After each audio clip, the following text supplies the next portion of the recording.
ಲೋಕಾಯುಕ್ತ ಅಧಿಕಾರಿಗಳು ಭ್ರಷ್ಟ ಅಧಿಕಾರಿಗಳ ಬೇಟೆಗೆ ಇಳಿದಿದ್ದಾರೆ. ಪ್ರಮುಖವಾಗಿ ಬೆಂಗಳೂರು, ಬಾಗಲಕೋಟೆ, ಬೆಳಗಾವಿ ಸೇರಿದಂತೆ ವಿವಿಧ ಕಡೆಗಳಲ್ಲಿ ಲೋಕಾಯುಕ್ತ ಪೊಲೀಸರು ರೇಡ್ ನಡೆಸ್ತಾ ಇದ್ದಾರೆ.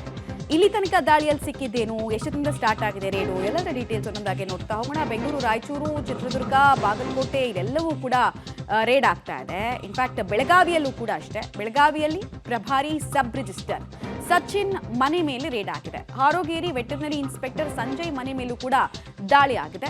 ಬಾಗಲಕೋಟೆಯಲ್ಲಿ ಪಿಡಿಒ ಎಸ್ಪಿ ಹಿರೇಮಠ್ ಅವರಿಗೂ ಕೂಡ ಲೋಕಾಯುಕ್ತ ಅಧಿಕಾರಿಗಳ ದಾಳಿಯ ಶಾಕ್ ಸಿಕ್ಕಿದೆ. ಬೆಂಗಳೂರಿನ ರೂರಲ್ ಡೆವಲಪ್ಮೆಂಟ್ ಅಧಿಕಾರಿ ಮನೆ ಮೇಲೆ ಕೂಡ ರೇಡ್ ಆಗಿದೆ. ಚಿತ್ರದುರ್ಗದಲ್ಲಿ ಬಿಸಿಎಂ ಅಧಿಕಾರಿ ಶಶಿಧರ್ ಮನೆ ಮೇಲೆ ರೇಡ್ ಆಗಿದೆ. ಬಹಳ ಆಕ್ಟಿವ್ ಆಗಿ ಲೋಕಾಯುಕ್ತ ಅಧಿಕಾರಿಗಳು ಕೆಲಸ ಮಾಡ್ತಾ ಇದ್ದಾರೆ. ರಾಜ್ಯದ ವಿವಿಧ ಜಿಲ್ಲೆಗಳಲ್ಲಿ ರೇಡ್ ಕಂಟಿನ್ಯೂ ಆಗ್ತಾ ಇದೆ. ಚಿತ್ರದುರ್ಗ, ಬೆಳಗಾವಿ, ಬಾಗಲಕೋಟೆ ಇಲ್ಲೆಲ್ಲವೂ ಕೂಡ ಐಷಾರಾಮಿ ಮನೆ, ಬಂಗಲೆ ಎಲ್ಲದರ ಮೇಲೂ ಕೂಡ ಲೋಕಾಯುಕ್ತ ಅಧಿಕಾರಿಗಳ ತಂಡ ದಾಳಿ ನಡೆಸಿದೆ. ರೇಡ್ಗೆ ಒಳಪಟ್ಟಿರುವಂತಹ ಮತ್ತೊಂದು ಮನೆಯನ್ನು ಕೂಡ ನೀವು ಗಮನಿಸ್ತಾ ಇದ್ದೀರಾ. ಸೊ ಒಳಗಡೆ ಅಧಿಕಾರಿಗಳಿದ್ದಾರೆ, ದಾಖಲಾತಿಗಳ ಪರಿಶೀಲನೆ ಮಾಡ್ತಾ ಇದ್ದಾರೆ, ಕೆಲವು ವಿಚಾರಗಳ ಲೆಕ್ಕ ಕೇಳ್ತಾ ಇದ್ದಾರೆ. ಲೆಕ್ಕ ಕೊಟ್ಟರೆ ಬಚಾವ್, ಇಲ್ಲ ಅಂತ ಅಂದರೆ ಅನ್ಅಕೌಂಟೆಡ್ ಕ್ಯಾಶ್ ಅಥವಾ ಪ್ರಾಪರ್ಟಿ ಪೇಪರ್ಸ್ ಏನಾದರೂ ಇದ್ದರೆ ಅದನ್ನು ಸ್ಥಳದಲ್ಲೇ ಸೀಸ್ ಮಾಡೋದಕ್ಕೆ ಅವಕಾಶ ಲೋಕಾಯುಕ್ತ ಅಧಿಕಾರಿಗಳಿಗಿರುತ್ತೆ.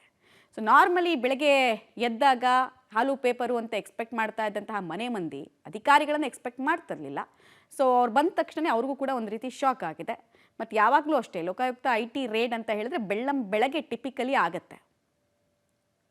ಬಾಗಲಕೋಟೆ, ಬೆಳಗಾವಿ ಮತ್ತು ಚಿತ್ರದುರ್ಗದ ವಿಜುವಲ್ಸ್ ನೀವು ಗಮನಿಸ್ತಾ ಇದ್ದೀರಾ. ಮನೆ ಒಳಗಡೆ ಏನು ನಡೀತಾ ಇದೆ ಅನ್ನೋದು ಗೊತ್ತಾಗಲ್ಲ, ಬಟ್ ಯಾವ್ಯಾವ ಲೊಕೇಶನ್ ಅಂತ ಹೇಳ್ಬೋದಷ್ಟೇ. ಸೊ ಒಂದೊಂದು ಟೀಮ್ನಲ್ಲಿ ಒಂದು 5-6 ಜನ ಇರ್ತಾರೆ. ಕೆಲವರು ಪ್ರಾಪರ್ಟಿ ಪೇಪರ್ಸನ್ನೇ ಪರಿಶೀಲನೆ ಮಾಡೋದಕ್ಕೆ ಇರ್ತಾರೆ. ಇನ್ನು ಕೆಲವರು ಮನೇಲಿ ಕ್ಯಾಶ್ ಇದ್ದರೆ ಎಷ್ಟು ಅಕೌಂಟೆಡ್ ಕ್ಯಾಶ್ ಇದೆ, ಎಷ್ಟು ಅನ್ಅಕೌಂಟೆಡ್ ಕ್ಯಾಶ್ ಇದೆ, ಇದರ ಮೂಲ ಏನು ಅನ್ನೋದನ್ನ ಪರಿಶೀಲನೆ ಮಾಡೋದ್ರಲ್ಲೇ ಮುಳುಗಿರ್ತಾರೆ. ಮತ್ತು ಅವ್ರ ಹತ್ರ ಕೂಡ ಒಂದಷ್ಟು ದಾಖಲೆ ಇರುತ್ತೆ. ಈ ರೇಡ್ ಆಗಬೇಕಾದ್ರೆ FIR ಆಗಿದ್ರೆ ಒಂದಷ್ಟು ಪ್ರೂಫ್ಗಳೆಲ್ಲ ಇದ್ದರೆ ಅವ್ರು ಅದನ್ನೆಲ್ಲ ತಂದು ಪ್ರೆಸೆಂಟ್ ಮಾಡಿ ತಾಳೆ ಹಾಕಿ ನೋಡ್ತಾರೆ.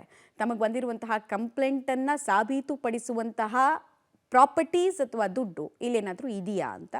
ಸೊ ರೇಡ್ ಕಂಟಿನ್ಯೂ ಆಗ್ತದೆ. ಕೆಲವರು ಮನೆ ಮೇಲೆ 2-3 ದಿನ ಎಲ್ಲ ಕಂಟಿನ್ಯೂ ಆಗುತ್ತೆ, ಕೆಲವು ಗಂಟೆಗಳಲ್ಲಿ ಮುಗಿಯುತ್ತೆ.